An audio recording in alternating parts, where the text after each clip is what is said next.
Hello everybody, and thank you for coming to another nature story time. I don't know about where you live, but where I live, we are in the middle of pine pollen season. And as you can see behind me, I have a ton of pine trees.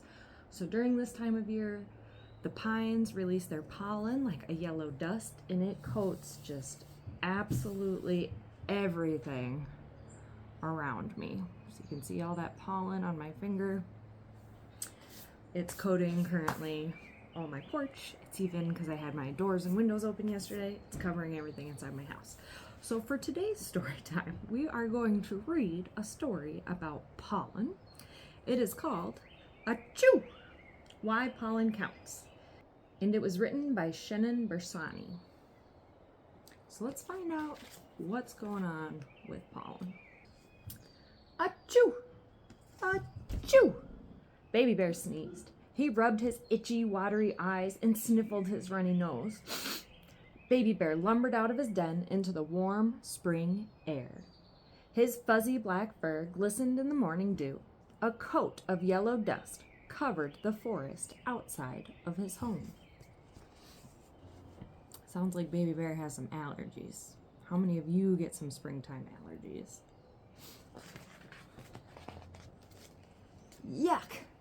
Icky! Why am I so sticky? Huffed Baby Bear. He stretched his sleepy muscles by rolling in a golden field of clover.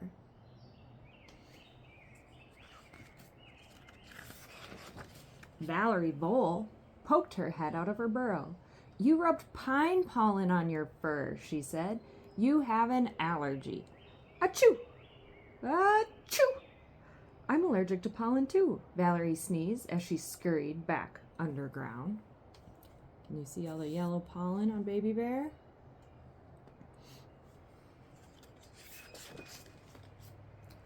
I don't like pollen, bellowed Baby Bear as he scratched his face and rubbed his fur along the rough bark. It's polleny out here. And rubbed his fur along the rough bark of a pine tree. It's messy. It's itchy. It makes me, achoo! Sneeze. I wish there was no such thing as pollen. What do you think? Do you wish there was no such thing as pollen? Can you think of any reason we might need pollen? Pollen is more than sticky yellow dust, soothed Mama Bear as she cleaned his fur. The forest plants and animals need pollen. Some animals eat it, and others move it around to help pollinate plants. Each plant makes its own type of pollen. Pollen comes in many shapes and colors. Some make you sneeze, but others don't.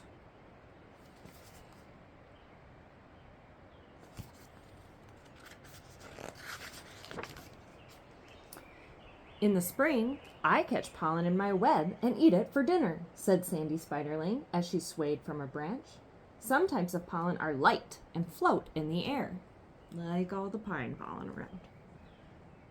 The wind catches the pollen and carries it over far distances before it clings to my silk. Each night, I roll up my web and eat what I've caught.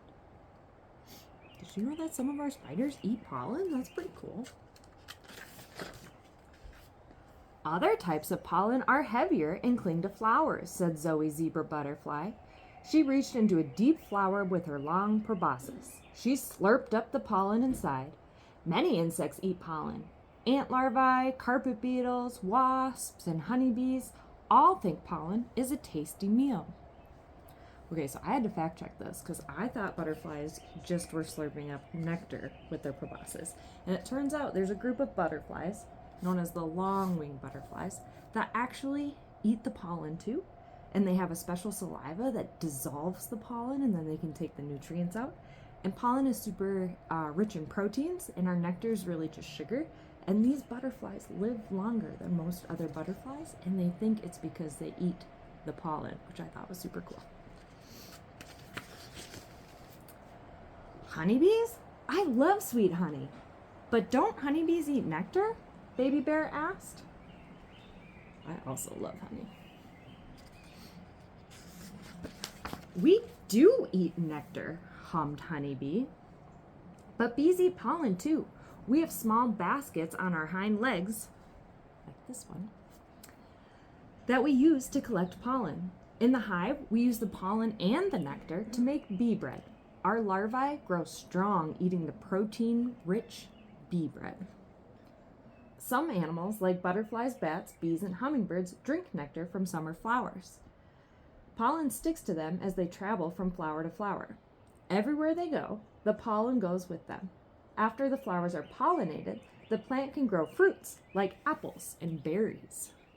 Look at all those pollinators hard at work. Achoo! Achoo! Baby Bear sneezed even louder. He fell backwards onto a hollow log. Crash! Thump! Lily Ladybug, still sleepy from long months of hibernation, flew out from the dusty cloud of pollen. She looked at messy Baby Bear and laughed. I snack on pollen in the fall, Lily said, when I can't find any aphids to eat. It has plenty of protein, so I can hibernate in winter.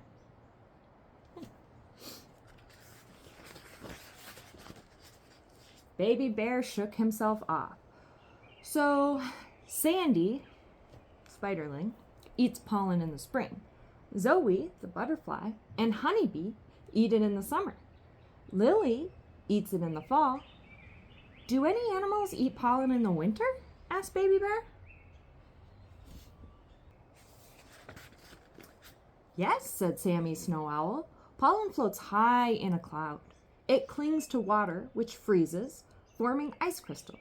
As the ice crystals grow, they fall and form snowflakes. Some animals, like deer and wolves, eat snow in the winter. Who else eats snow? Asked Honeybee.